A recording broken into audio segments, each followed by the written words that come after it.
Yes, I'm Oh, we are just live.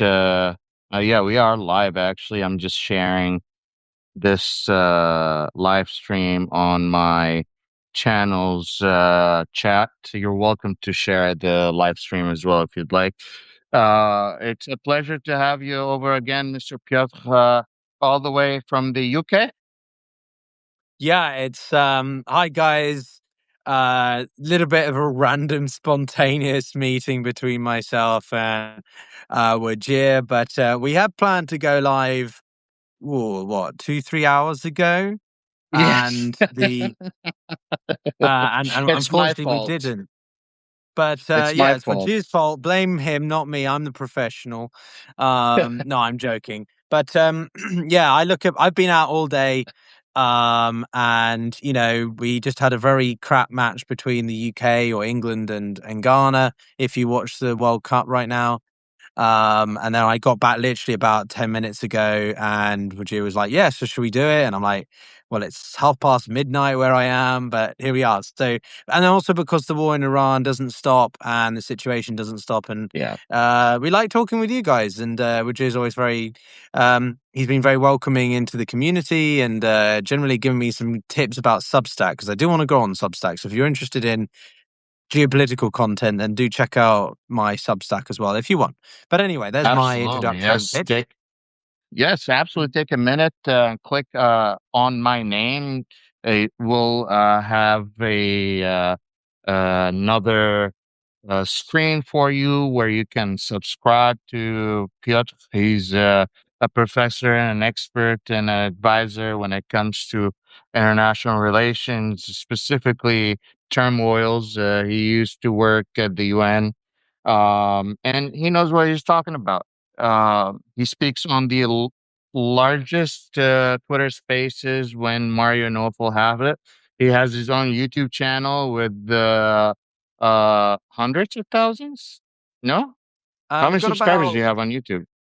so we have about 150 on YouTube, but altogether we have about 800,000 an audience now. This So I want to grow the Substack because I want to do more writing as well.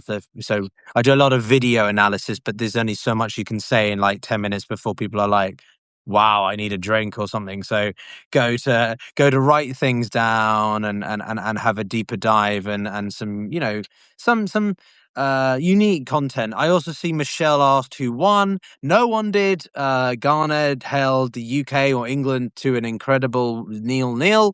And as someone who lived in Ghana for a couple of years or a fair amount of time, I can tell you that it was a pretty good match. Very frustrating if you're English, but some of you may be very happy to hear that the UK England didn't do very well. But anyway, so no, we're going to do more together. I think we should say actually, Wajir, as a teaser, and we should definitely do a proper conversation tomorrow as well. What do you think?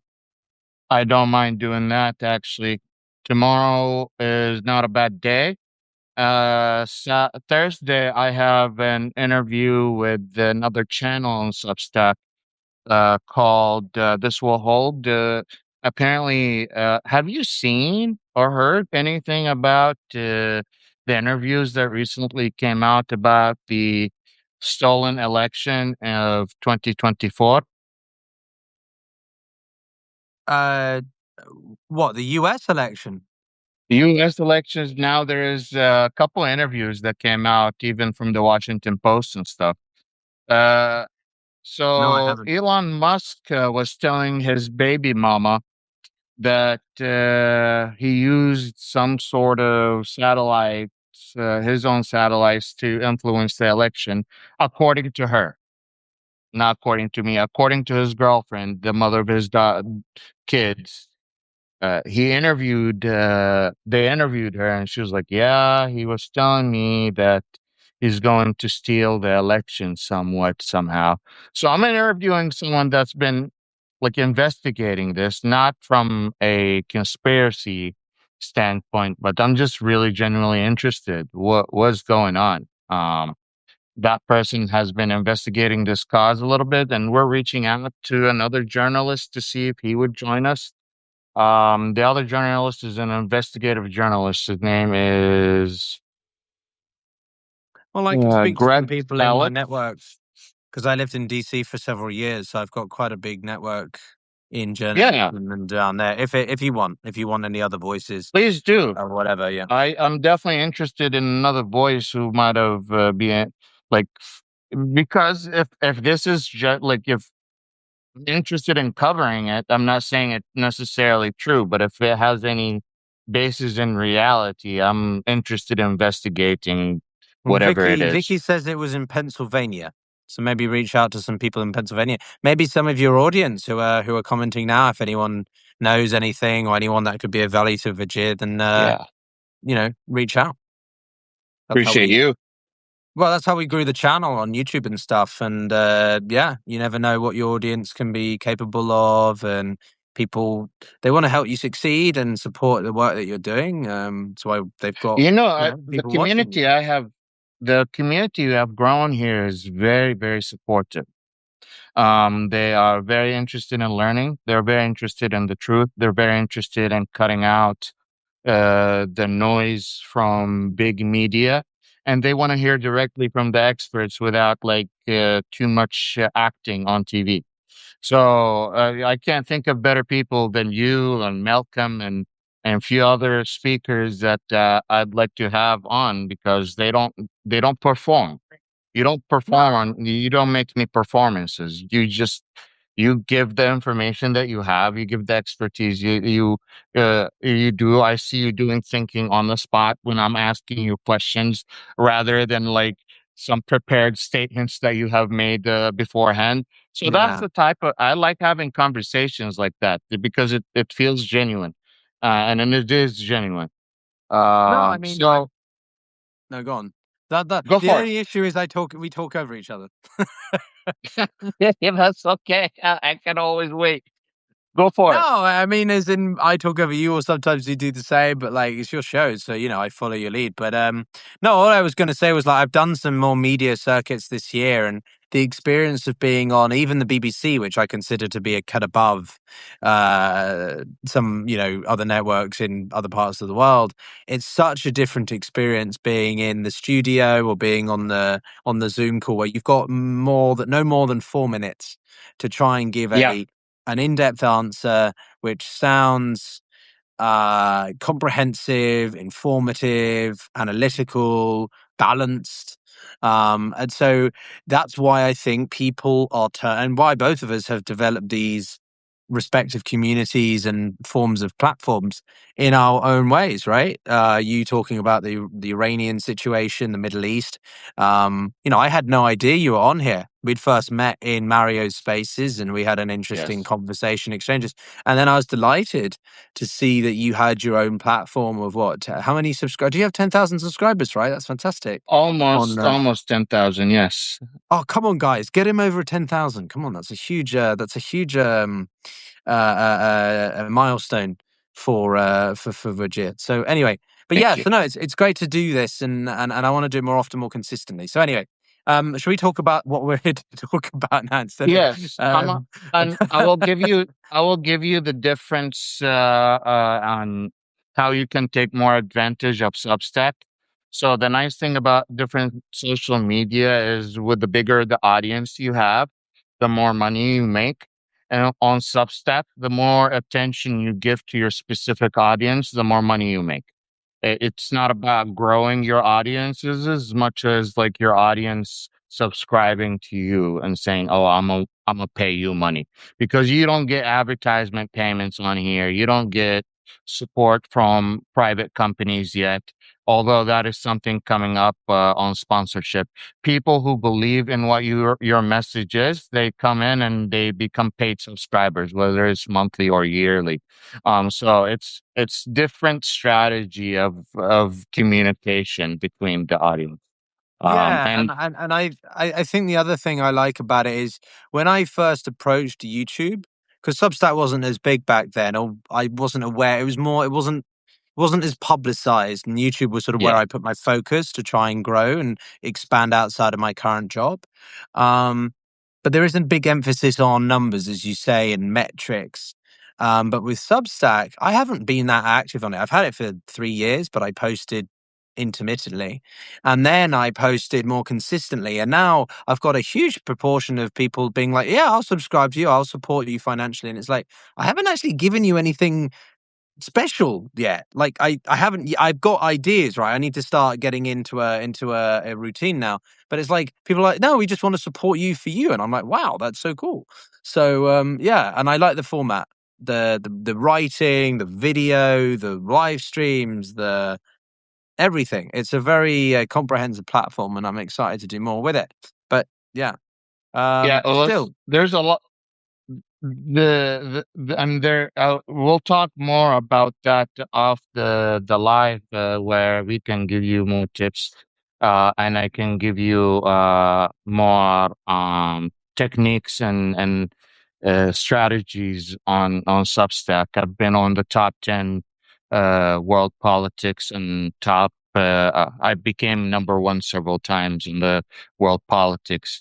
So, I've done a thing or two. I'm so cool. wow, that's awesome. Oh, No, I like the collaboration thing. One of the best ways I found to grow was through cross pollination, right? The idea that you find people in your niche, not specifically in the same niche, but in areas that overlap. So I'm interested in Iran. I'm interested in US foreign policy, in the way that the Middle East works and its history vis-a-vis Europe or something, Russia's role. And you have a great degree of expertise on it. So thank that's you. where that crossover happens, and we bring together that sort of our respective angles That, expertise. that actually Anyway, means a lot coming from an expert like you. There has been a lot of updates regarding the current U.S. Iran MOU negotiation with the assistance from the Qataris and assistance from the Pakistanis in terms of the uh, negotiations, mediations themselves. yeah, Now, you gave me a very good title that was on spot on what's happening regarding in these mediation. You simply put it as, I quote, Iran continues to dictate terms of the deal. And that so far it feels like truth. Every statement at this point, you don't even know who to believe because the Trump administration has lied so many times about what they're trying to achieve and what they're achieving. And they're getting fact checked by the Iranians. And it's not like the Iranians is a trustworthy source of information. But recently, it feels like they're more trustworthy than other sources. Sometimes, not always, but I don't know, man. Like, who do I take their yeah. word on this deal? Like the 14 points or whatever points you talk about. Who am I supposed to believe at this point? Look, I think that I think there's a difference between Iran's messaging on its domestic issues and Iran's messaging or position on its foreign issues or a deal, right? In this case, Tehran and the IRGC, the Islamic Republic knows that it's come out of this war a lot better, not physically, but in terms of its reputation, popularity, favoritism. The US, Trump, is the unpopular one, right? He is seen as the person who started a war that was not necessary, even if he did it on the premise of liberating the Iranian people, which he obviously was never about. But I think in this case, when the Iranians claim that they have been dealing with terrorists or dissidents in Iran, right, their own citizens, that's not something we should take at face value. But when it comes to the negotiations in Geneva, I don't. Hmm. I think one should always be cautious. Don't get me wrong. I'm not suddenly being like, "Oh yes, everything they said is absolutely true." But I'm inclined to sort of be like, "Well, I mean, look, they are not going to tell the truth about the state of their nuclear program. Let's be clear. But when they Yeah. say we're not going to negotiate on our ballistic missile program, as they said, I think Aragachi or Bezeskian said it 3 hours ago or something.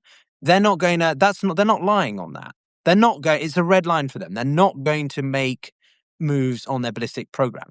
And Mhm. I think the best way to tell that they're partially telling the truth, or that we can be somewhat take them at face value on certain, because there's lots of issues, so it depends what you want to talk about. But I think that the thing that genuinely we can believe them when they say what they mean, what they say, is over Lebanon. I think that the Iranians are not willing to allow the Israelis continue their operations in Lebanon against Hezbollah, and for them to just ignore it, for that to be fine, and the deal is unaffected. I think that that is a central issue which the Islamic Republic will not ignore. So I don't think that they're lying over that. Do I think that they're lying over how much money they've made, or whether or not they've got X amount of, I don't know, capabilities left? Yeah, maybe we can question that. But I think specifically on their approach to the talks and their red lines with the United States, because they can't trust the US, much like the US will claim that they can't trust the IRGC. But like, yeah, I don't see what the Islamic Republic has to gain over certain issues within the deal by lying, Like what? right? Well, Like Lebanon. what? Well, Lebanon. Why would They they? well, they're Why would not they? lying. Why would they lie over Lebanon? It doesn't make sense for them. It They're doesn't not lying benefit about them. Lebanon, are they? No, You're but you're that's my saying they're point. not lying. Yeah. Yeah, Okay. yeah. Maybe I'm talking double negatives. What I'm trying to say simply is that there are some issues that we might need to be cautious on taking their word at, but on other issues, when they say we sit on this issue in this way, then we can take it. Yeah. Again, it's very Did, difficult. We're not in the room. This is all speculative. We don't fully know what the IRGC but keep in mind, Wajeeh, in all my years of following this file, or in any file in the UN, for example, this is the most high level talks between these two ever, right? It's always been yes, done that's through an correct. intermediary. It's always been done through Oman. It's always been done through different routes. Qatar. Qatar, and Uh, now they're doing it yeah. directly themselves. You know, there was that image, I think, Trita Parsi, right? He's a popular writer on Substack as well. We have him on the show often.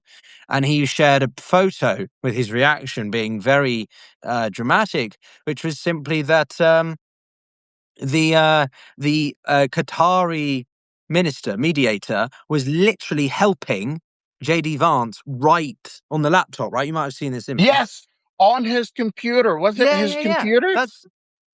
That's ridiculous, right? I've never seen, Isn't and that also like this the is the vice biggest breach of president. national security? But this is but also this is the vice president of the United States. How much of a power play, right? Does that look for the Qataris? How good a photo is that for the Qataris? Because they're sitting right Mm, next to the vice president of the United States and telling him what to write. It's huge. It is. It's It is. huge. They say على خشم الريال ونخوك على خشم الريال. With the we beat it with the dollar, baby. We beat it with the dollar. The Qataris have come to a point where they have been very strategic. They're one of the smallest countries of the Gulf states, and definitely one of the smallest countries in the Middle East. Mhm. They don't have the biggest military. They don't have the best trained soldiers. They have highly qualified soldiers, actually, but no, they don't have the biggest military. But here's the thing: they since 1990 they started Al Jazeera. Around that time, they started Al Jazeera, and they were involved in covering the Cold War. They got to know after the Cold War. Sorry, they got to know Osama bin Laden. All of the documents the videos that we got from Al Qaeda went through Al Jazeera. All the videos that come through Hamas went to Al Jazeera. All the So Qatar has become this center where people get trained to become hardcore journalists, where people go to get to learn how to use the influence of the TV state and how to take advantage of that and wield it in the best interest of one tiny state. Now, that one tiny state doesn't only control world narrative, it also is in the middle of world most important negotiations. Yeah, look, I mean, Al Jazeera is a media organization which is 30, 35 years old. Yeah. It has an incredible reach, and in some people's eyes, is a very legitimate media outlet. You know, someone who's tried to make ways into media to get more exposure, to grow my profile. Al Jazeera is quickly a platform that I look at. Interestingly, they've never responded to my approaches. I've been on BBC, I've been on France 24, but not Al Jazeera. Maybe I'm too sort of central for them, or I don't talk in the way that they like for their framing. But Qatar, as a sort of tool, it's been incredibly powerful and shows you just how Mhm. important um, radio and the mindset, right? If you're ever a person who wants to take over a country, right, you need the physical military, you need the Navy, you need the Air Yeah. Force, but you also need the broadcasting. And it's so powerful and has allowed Qatar to project power much further than any other country in the Middle East in some ways, right? Um, Israel can project power very powerfully in certain parts of the Middle East, but it's still within the Middle East. The Qataris can reach through Al Jazeera all the way from London to Washington to look at the support that they have in Latin America. I was in Latin America last year, and it was huge. They had absolutely huge amounts of support from Colombia or some of the left leaning countries because they look at the cause of Palestine. Which country was it that I think it was El Salvador or a couple of countries in Latin America have actually cut their diplomatic relations with Israel?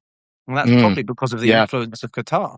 So, bottom line is, and Qatar's been seen as sort of the Switzerland of the Middle East, right? This capacity to be this negotiator. So, Qatar is not only projecting power through media, but it's also projecting power by being a very effective negotiator.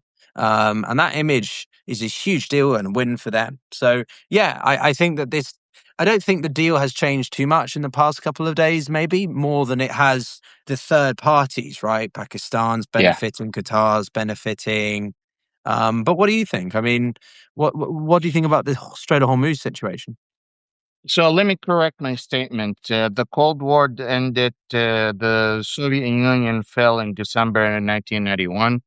Al Jazeera started in November of 1996, right after the Cold War. I was thinking about Jamal Khashoggi because he was Ah, at the Cold War with Osama bin Laden for some reason. But the reality of the situation is the Qataris are involved. The Saudis are not in the room. The Emiratis are not in the room. And those are considered to be, Saudis in particular, considered to be more powerful state between the Gulf states and between the Arab states. And the fact that MBS is not in the room tells you a lot about Qatar's importance in being the negotiator. Again, the United States and Trump relied on the Qataris to get his deal with the Taliban and allow Taliban to get back in power. The Strait of Hormuz is still under the control of the Iranians.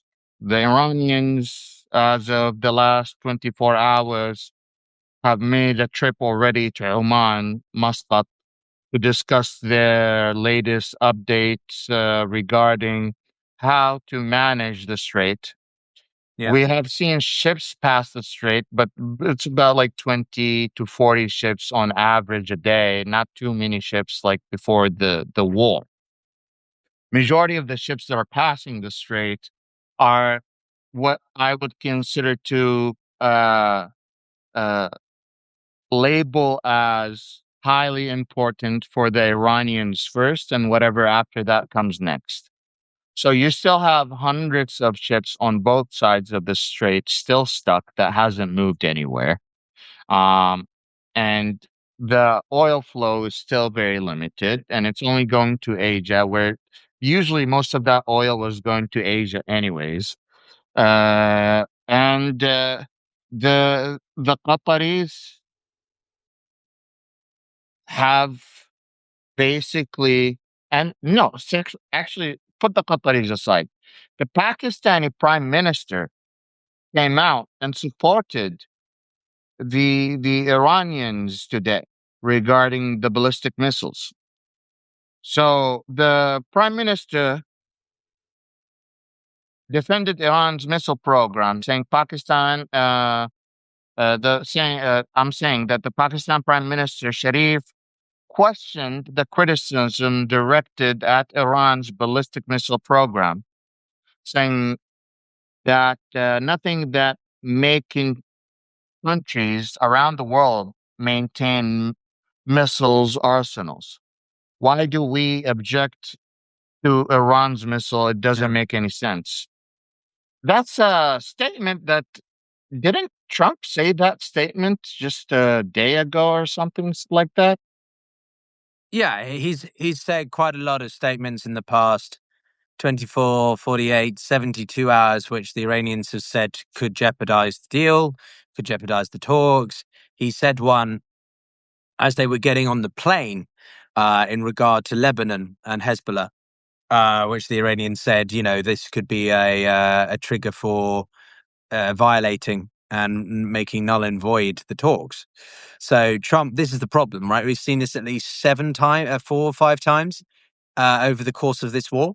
Trump has said something or did something which made the situation way worse. Just when it looked like we were getting somewhere with, establishing a ceasefire or establishing the talks or getting the Strait of Hormuz open, Trump tweeted something or he did something which pissed off everybody, not just the Iranians. So Yeah. yeah, it's a case of the guy has to he has to have his phone taken away. He has to have his hands taped and stuck under his ass. Sorry, guys, for that sentiment, but he has to sort of sit on his hands, um, his baby bottle or something. I don't know, but quite a few. He has Putting to my do quite a few diplomat hat. things. Yeah, exactly. I love that hat of yours, actually. I particularly like that one. But yeah, I just wanted to make one other point, which is that right now, before we came on air, the United Nations, actually, the one of their organizations known as the Institute of Maritime, the International Maritime Organization, or IMO, is actually going to be leading the evacuation of 11,000, hear this out, 11,000 sailors. So this is where, as someone in the UN, I From I where? can speak to this from the Strait of Evacuating them from. Hormuz. From the Oh, Strait of Hormuz.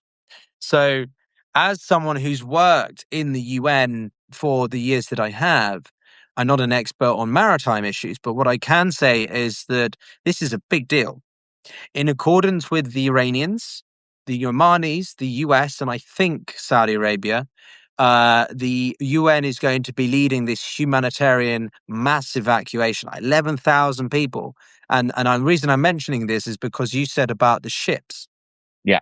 that have finally be coming through the strait.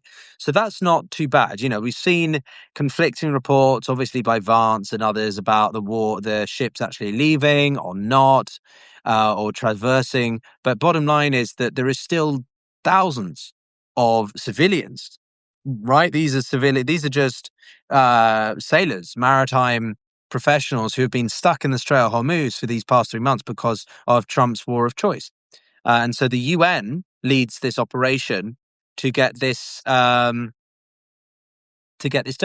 Now, Crab Louis asks a good question. Was this a UN Security Council ruling? Not that I've seen. I haven't seen any resolution undergoing this. It is a UN-led operation under the auspices of separate nation states, if that makes sense. So think of the Korean War, when the UN had forces on the ground, but it was led under the auspices of the United States. So I don't know. It's a good question, actually, and I need to double check that. But the US is going along with it. Yeah. So what will be interesting to see is if there's any obstruction from any nation states for this UN mission, because keep in mind, obviously, the UN has been in a particularly bad way in the past couple of years. Trump wants to defund it. A lot of people think it's useless. Just get rid of the UN. But it's times like this that we really see the value or the relevance of the UN, however effective this solution may be. But Hmm. this is where the UN comes into play. And I'll give you one last quick example because I think it's very pertinent and also relates to the Middle East and stuff you cover, Wajeeh, which is simply when the withdrawal from Afghanistan happened 5 years ago, as people will remember, when Yeah. Biden decided to withdraw in August, that left a vacuum. There was no leadership in the country other than the Taliban. And so no country wanted to be the first country to legitimize the Taliban by, developing trade or building it or reopening their embassy, right? No country wants to be the first. Now that's changing. Every country's kind of gotten used to it and we're seeing a return to Yes. normality. But bottom line is, so how do you try to talk to a group of people who you essentially treat as non-existent or the illegitimate leaders of the country? Pariah. You don't. So that's where the UN comes in, because the UN is an impartial body of people and professionals who go in there and to help, mainly importantly, the humanitarian situation. You have 20, 25 million people in Afghanistan who had no access to any food. Women didn't have any maternal health, contraceptive use, nothing like that. And so the UN was the only entity, only organism willing to engage, right? No country, no, the Russians didn't want to do it. The Chinese, the Americans, yeah, right. So, so that's why I still argue that the UN has a place. Should it be L- reduced or nothing? But For well, our yeah, the UN viewers, wasn't the UN wasn't impartial in Afghanistan. It was in Afghanistan. It isn't in the case of Gaza or UNRWA, and we can talk about those sorts of things. But anyway, sorry, Wajir, I went on a bit there. no worries. I have a question about for the audience is about the Security Council ruling. Now, Iran has demanded that if this goes on, and they agree on the terms that has to pass by the UN Security Council. What's the significance of a joint agreement by the UN Security Council? Because all of the rulings from the UN Security Council has to be unanimous. There is no question about that. So as it passes, what does that mean to the global rule of law? They don't have to. I'm not sure. Why do you say they have to be unanimous? When they vote on a ruling, sometimes they have to be unanimous to become a law through the UN, don't they? Not For the UN necessarily, Security but Council. if one of the nations, it depends. If it's one of the P5, so the permanent five of the US, Yes. UK, China, that might be slightly different. But if it's one of the E10, which is the elected 10, I they can just abstain. You don't have to. It's not yes or no. They can abstain, so they just don't vote. Okay. But basically the Iranians are asking for this to be a binding law. In order Yeah. for it to be a binding Any law, who votes on it? any resolution that is passed through the UN Security Council and passes, as long as it's not vetoed by one of the P5, will be binding. That means it is legally recognized in international law. So, for example, when the United Nations Council voted in favor of conducting military operations against Saddam Hussein in the Gulf War, that had a Mhm. legal mandate, right? The United States led a coalition of 40, 50 nations against Saddam Hussein. And that was because everybody in the Security Council, the P5 and the elected 10 at the time, voted in favor of that. So there was the international community overall, maybe not every single country, but the vast majority of the international community had agreed that what Saddam Hussein had done by invading and seizing, occupying Kuwait was illegal. And therefore, there was a legal basis, a humanitarian basis, a security basis, etc., to overthrow and retake or liberate Kuwait. However, on the other side, I'll give you another example quickly. When the United States invaded Iraq in 2003, that was completely illegal because, and there's a great film called uh, something Secrets. It's with Natalie. It's with her name's gone as well now. The actress who plays in Pirates of the Caribbean, Keira Knightley. It's got Keira Okay. Knightley in it. Official Secrets. It's a really good film from like 6 or 7 years ago. I highly What is it recommend called? people watch it. It's Official Secrets. I think it's called Official Secrets. It's a great film, and it's an account of what the woman who was working in the organization. Basically, what happened was there was a woman working in one of the intelligence services in the UK. She came across an email which was not meant for her, much more senior, and it was basically the United States was trying to get the UK with them to pressure members of the UN Security Council to vote in favor of their resolution to invade Iraq, right? It was completely illegal. It was completely unfounded. And the United States was trying to basically find dirt, right? They were trying to blackmail members of the Security Council nation states to join them on their vote. And because they were found out, in the end, Mr. Bush decided, fuck it, excuse me, I'm just going to invade Iraq anyway. So the British were complicit in this, and they tried to cover it up. They tried to suppress the woman and her liberties and stuff. No, it's a really good film, really screwed up, but shows you that how illegal it is when So the you don't have a the the UN mandate.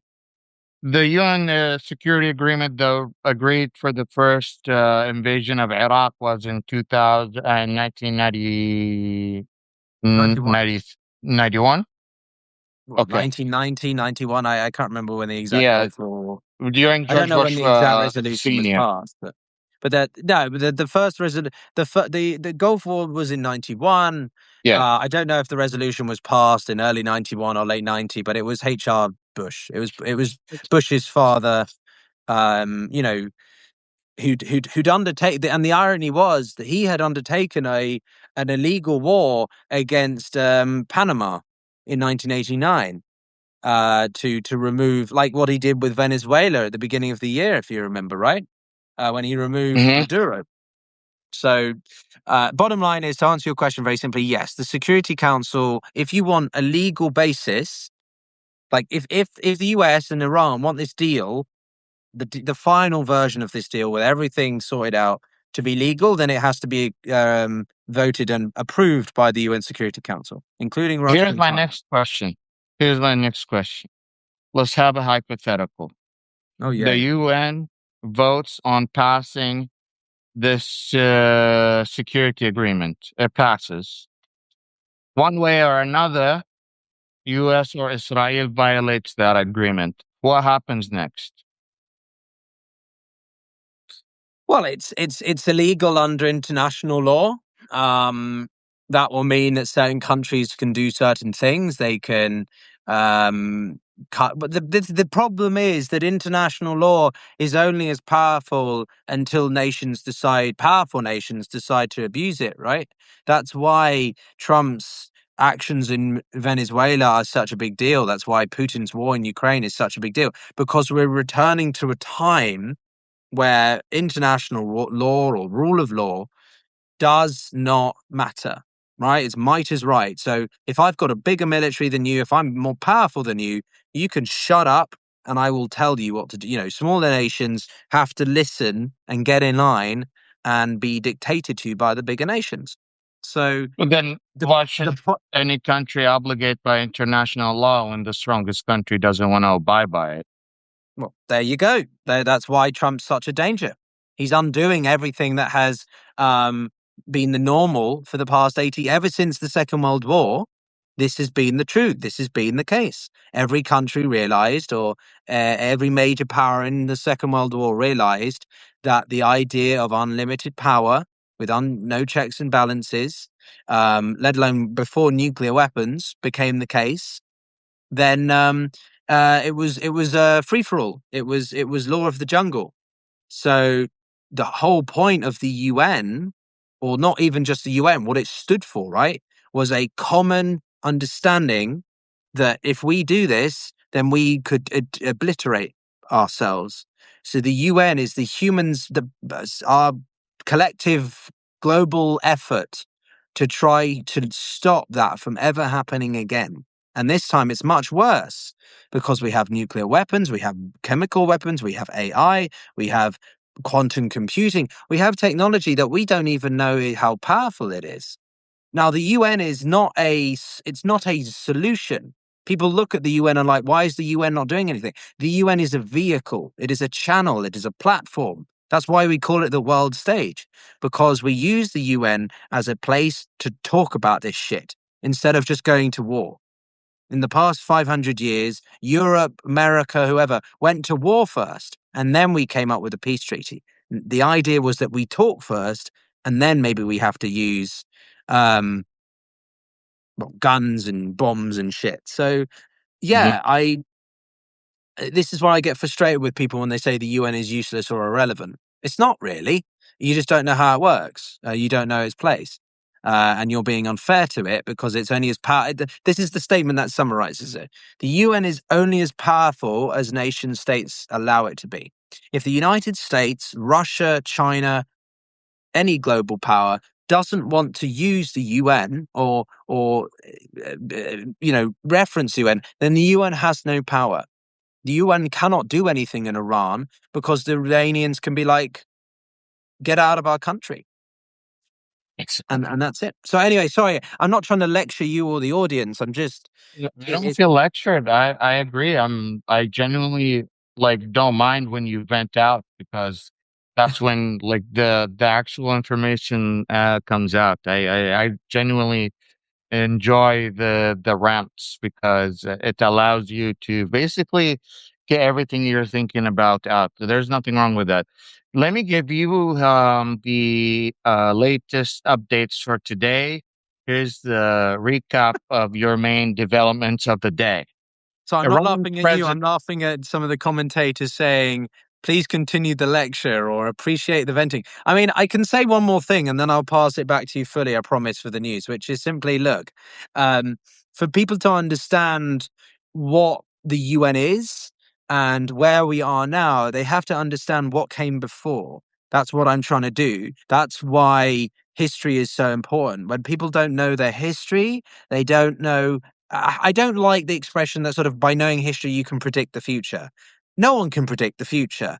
But what you can do is see patterns and themes and issues, right? So, for Yeah, example, by understanding, I just want to answer your question that you asked originally very simply.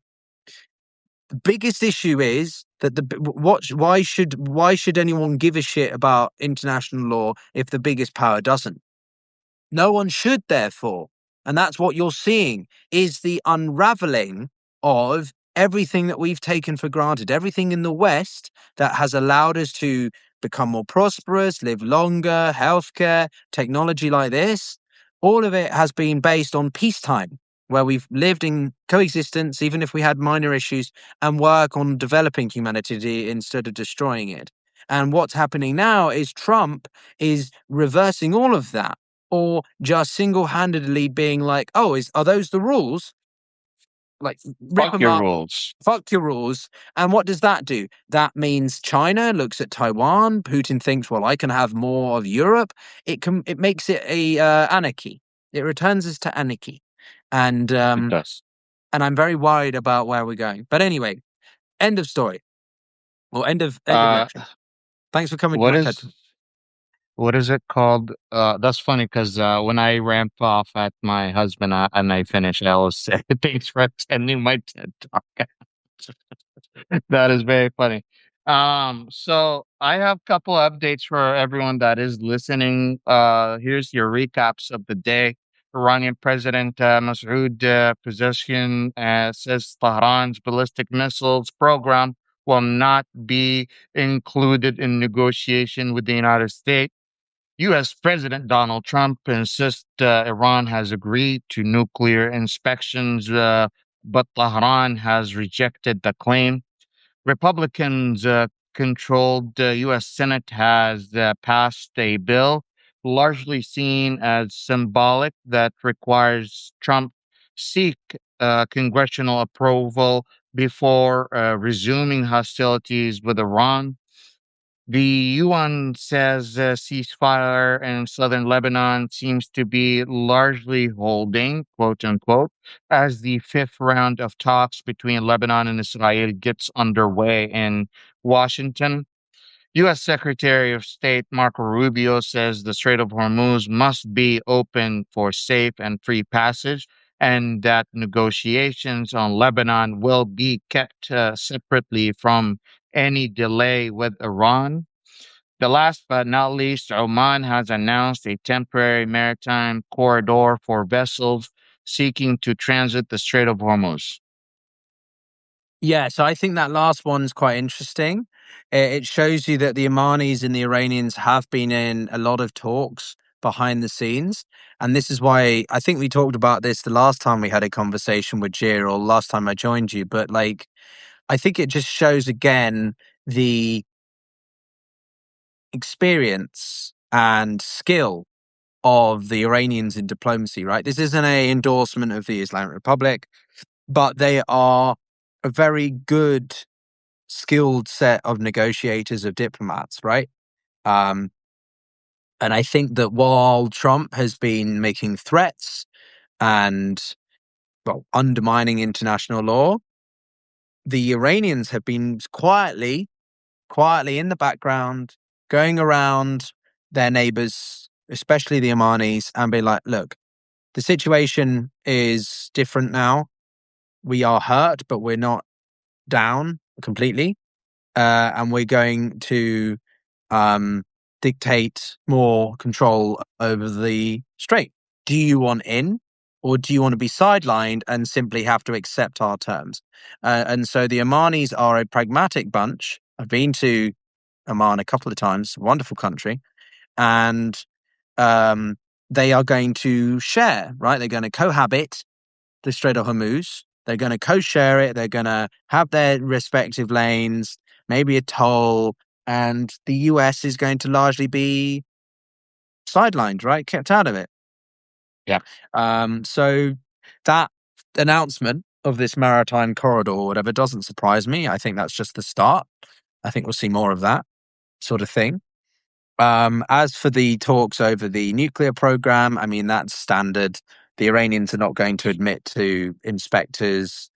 And then lastly, I mean, look, the Israelis' operations in Lebanon is just despicable at this point, right?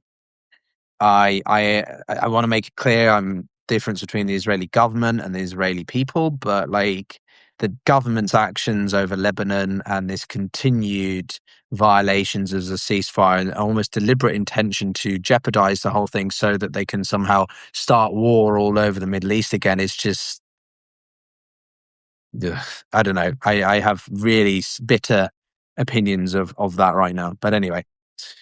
No, no, no, I don't think you are alone. I think the whole global stage at this point is suffering because of the blockade, and Israel is genuinely being selfish in its own self interests and what they want to achieve, regardless of its effect for the rest of the global nations. And it's isolating them day by day instead of having more people to be on their side. They are becoming more polarized. The world is becoming more polarized against Israel, to be particular. I And go no for no it. go on. So, what I'm seeing is that I see a country that is losing the young next generation, the generation that is stuck and addicted to their phone and looks at international stuff all day. Now, when I was a child, I was experiencing the Palestinian trauma through Al Jazeera.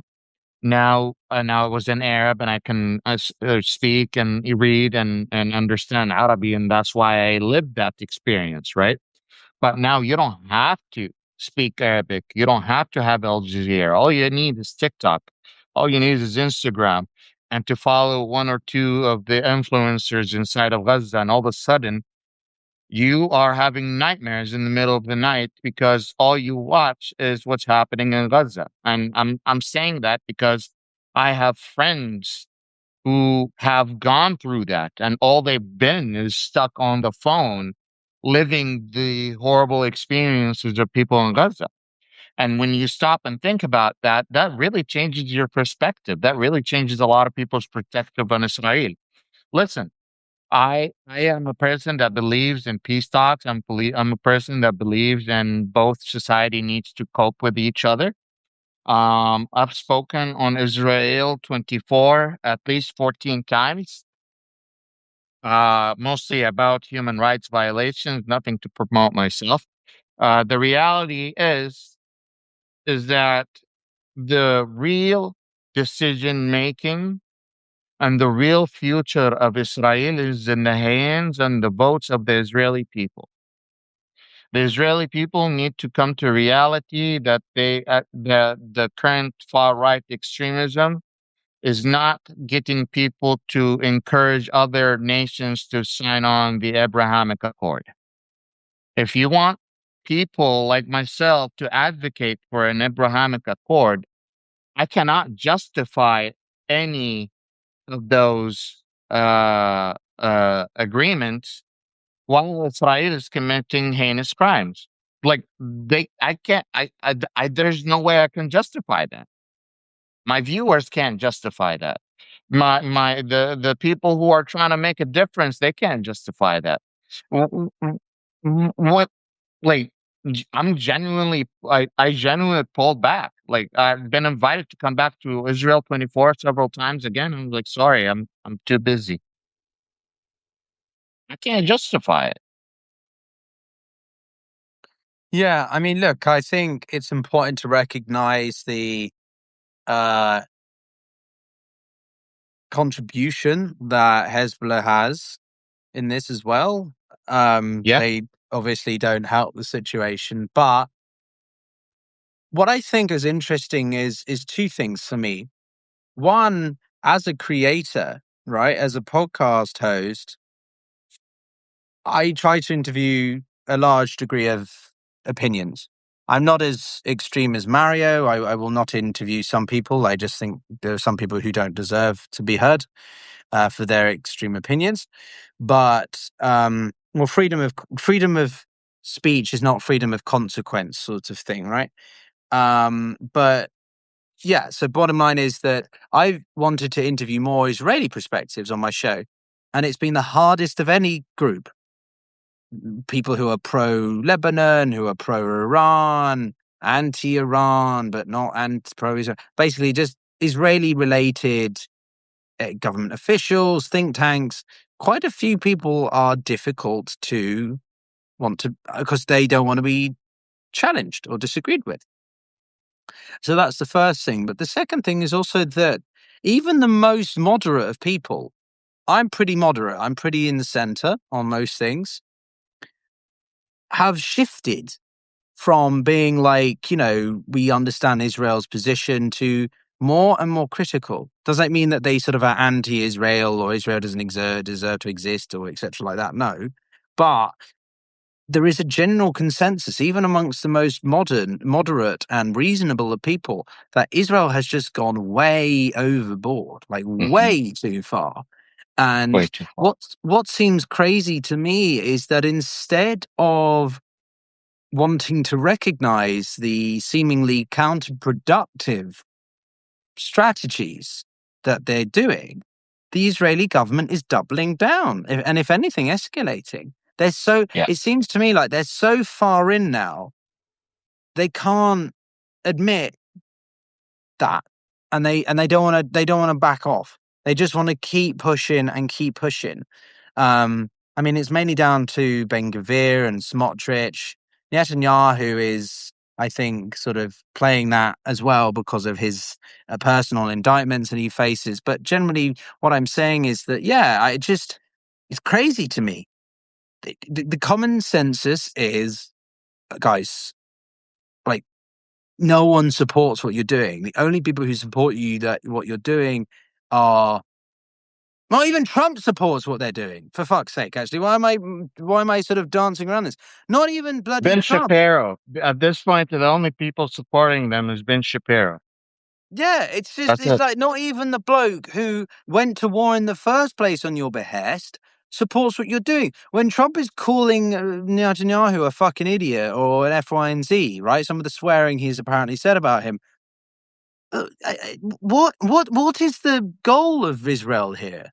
I don't understand what they're trying to do. Like prove that they Well, will Ben regardless. Gavir yesterday came out and said, or this morning came out and said, we should attack Iran nuclear facilities regardless of whether there is or isn't a peace deal. They That need is to be Ben like Gavir. the He government literally needs came to out and said that be on TV. the government. There needs to be an intervention for the government. Like they seem to be getting more extreme as they get closer to an election because the election's in what, October or something. It's at the end of this year. Mm. The Israelis have an election for those who are interested, and so there's a lot of speculation that Netanyahu is trying to achieve something extreme. Excuse me, extreme, so that he can gain. October 27th. Wow, I guessed on that. Cool. Yeah, he's trying to get support so that he can be remaining in power. Because if he's not in power, then he is at risk to indictments Jail. if we put him in prison. Yep. So anyway, he's literally risking global economic supply chains and international security so that he can keep himself out of court. Yep. So he can stay in power. So yeah, he's trying to stay in power. The only reason he would take advantage of staying in power is that he would not be prosecuted. If he gets out, then he would be facing the corruption charges he was facing to begin with. Believe it or not, even Israelis now are who have protested Netanyahu have gotten blacklisted. I have a friend of mine who is in Missouri, Kansas City, Missouri. He's Israeli. He's not a U.S. citizen. He wanted to travel outside the country a year or two ago, and he was told he was blacklisted for protesting the Israeli government. He was blacklisted for protesting his own government by the United States somehow. So Crazy. it's confusing. It's mind-boggling, and uh, again, the decision is in the hands of the Israeli voters. I call on the Israeli people to really come out this election and show the world that they don't stand with these heinous far right crimes. Prove to the world that Israel can do better and is better and stands for better. Or just prove to the world that you don't stand for any of the human rights stuff. You just tell us either way so we know where you stand. Yeah. Um, but at this point, we can't justify the Abrahamic Accord. None of the Gulf states can justify for their own people signing the Abrahamic Accord. I can speak on behalf of Saudi Arabia. I can speak on behalf of Qatar. I can speak on behalf of Kuwait. I can speak on behalf of Oman. None of these states are going to sign the Abrahamic Accord within the next 5 years. Period. I can, No, as Israel is long undoing all the progress that was made in Trump's first term and some. Yeah. So yeah. I have posted a thread on my a channel for questions. My channel's chat for questions. If you have any questions, please go there and ask them. If you can't leave this or don't know how to leave the live chat and go to my Q&A, I can show you here real quick, and we'll do this. Yeah, I was going to say we should reconvene tomorrow, um, so that we can continue this great conversation. I think a lot of people really enjoyed it. Um, and yeah, if you want to ask us a quick question, or we can store them up for tomorrow. And yeah, whilst you're looking at Substack, don't forget to well, yeah, get Wajeeh to 10,000 subscribers. Like he should be on that already, to be honest.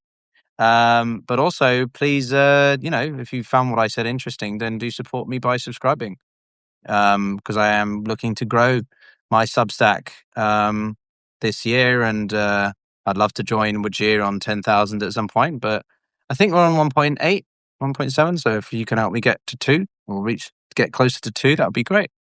But yeah, no, as I say, I'm doing more on Substack, more live streams, more stuff. We do with Treater, we do with Malcolm Nance. I'm going to be chatting with Jacob as well. Awesome. So you did take up my advice and do a collab with Jacob. My Yeah, you audience speak is with very Jacob and a interested. couple of others. Um, my viewers have specifically asked for you to do a collaboration with Jacob. They liked everything that you talked about European. Yeah, they definitely asked for you to collaborate with Jacob. I reached out to Jacob and I told him that my audience specifically asked to collaborate with you. So yeah, no, he definitely the people want to get educated, whether it's about the Middle East or what's about Europe. They're genuinely trying to learn without having any extra I uh think average. I think we should do a three-way conversation at some point. Absolutely, I don't mind doing that at all. If you, I'm gonna bring this closer. If you guys don't know how to get to my chat, I'll see if I can catch a question or two. But I know it's past midnight in your in the UK. It's If it's not, 1:30 in the morning, mate. oh yeah. So It's a bit we past we want midnight. to let Piotr go to bed here soon. So if you guys could shoot some, No, if you've got some any questions, questions. guys, I'll stick around for 5 minutes, but I will. It's 1:26, so I'll stay until 1:30. I just wanted to read this one because I saw it earlier and I meant to read it out, but it was quite serious, so it wasn't appropriate. But Sammy D said, Waj and Jack Black were separated at birth. So you are Jack Black, mate, which I'm I the have to be heir of honest Jack is Black, baby. That's right. it was that's what I was trying to think of. I was like, which celebrity is it that he makes me think of? Um, I actually reached out to him on X, telling him that several people told me that I remind them of him, and I never heard back. But I would definitely be his friend if possible. I would definitely roll down L.A. I chilling love. with him. Smoke. Have you heard of the song Tenacious D? Oh, it's such a good song. Oh, we gotta pull it out then. Maybe we don't want to get blocked by YouTube. Anyways, let's see if there are any questions. Any No, questions? No questions so far. Okay. no, as in So no, no. There was a question on will the UAE withdraw from the Abraham Accords? No, they won't. no, no. The UAE is very happy with its relationship with Israel. In fact, they're isolating themselves from the rest of the Gulf states. There is constant criticism against the UAE leadership. And right now, they're looked at as an Israeli agent. And anytime the Israeli government comes out and says, well, Netanyahu just made a secret trip to the UAE, and like the UAE is like feeling betrayed by the Israelis actually. But so are the UAE getting annoyed by the Israelis? Yes. Are the Israelis being a bad friend to the United Arab Emirates? Yes. Is the UAE ready to give away the Iron Dome and the US technology and so on and so forth? No. So that's what they're getting. The UAE is trying to get the latest Israeli technology, and if that means that they get isolated from other states, and if that does mean that they get bad publicity, then so be it. They don't care about it. Yeah, it makes me think of a conversation I had with Ian Bremmer. Some people who watch my show or watch geopolitics may be aware of him. He's a very famous, influential political scientist. But we had a conversation with him about a week ago, and I put to him a theory, which I'll share with you now. But he agreed with it, and it's largely what he thinks is happening as well, which is that I could see two blocks emerging right now. I think we've touched upon this maybe with you as well, Wajeeh, but I'll remind me or stop me if I have. But there's two main blocks emerging in the Middle East right now. New power centers, because for the past 30, 40 years, the Middle East has been a territory, a region that has been seeing different countries vie for the regional hegemony. The two main ones were Saudi Arabia and Iran, Israel as well, but they're sort of slightly different because of their support from the US. Anyway, now with what's happened with this war, which I think people really need to understand, that has fundamentally changed the Middle East in the same way that the creation of Israel and the end of the Second World War and the maps and the different borders that were created after the dissolution of empires, we're sort of in the same level of geopolitical change. Right now we have two blocks. So on the one side, we have Pakistan, Saudi Arabia, who signed that strategic partnership in November. That's a huge deal. No one expected it. But also Qatar and, interestingly, Turkey. All of those countries, and Egypt. Ian also said Egypt. All of those countries have been involved in negotiations. They've been part of the peace process, and they're all largely on the side of, sympathy to Iran or whatever. More and more, less and less disillusioned, less and less on side, or more and more disillusioned with the US. On the other side, you've got Israel, Emirates, India, and America. This is already made up of a group called I2U2, or India and Israel and UAE and US. Egypt is sort of in that group as well because they're part of the US NATO alliance as a non-major NATO ally, and they get a lot of US funding. So they're hungry. Egypt is trying to do what we call hedging, or like Turkey. So point is that everything that we're seeing with the Emiratis put more and more of their eggs in the Israeli basket speaks to the Abraham Accords, but also the divergence of the relationship between Emirates and Saudi Arabia. Those two really don't like each other Definitely. right now. Oman Not is sort right of now. They're there, but very. boy, yeah. So anyway, so I would encourage people when you look at the Middle East going forward, when you listen to the news, watch what is happening with those countries. Why is Saudi Arabia suddenly like when this sums it up, and then I'll pass it back to you. But when Pakistan released the Twitter post announcing the deal 2 weeks ago, or whatever, 10 days ago, he specifically thanked three countries: Turkey, Qatar, and Saudi Arabia, and all of them were capitalized. And that's all because those four countries are really getting closer and closer and closer. Some people even call it a form of an Islamic NATO is emerging. Yes. Some people say it's sort of like an Sunni EU is Sunni emerging. alliance. Yeah. So anyway, so that's a very interesting geopolitical issue to watch in the background and how it maybe That influences everything else we see. maybe we should talk about that again tomorrow. That is something I would like to touch on again, or um, yeah, I'd like to pick your head on that a little bit more. But it is past 1:30 for you guys. I needed to take a second. Thank Professor Pyotr for being with us.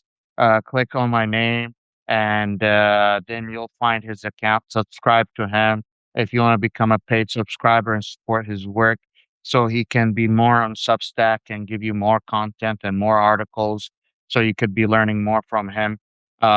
Please consider so. Maybe we'll have, we're definitely having another episode tomorrow, and we'll do other investigative pieces in the future. I appreciate all of your support. Wait, Your wait, wait, support is wait. what. Sorry. No, no, no. Someone just said, because you said pick my head. You mean pick my brain. Yeah, pick Don't pick my brain. head. That'll be paid for. You know how my Have you heard of Yaya on Jimmy Kimmel's show? Yes, I have. Yeah.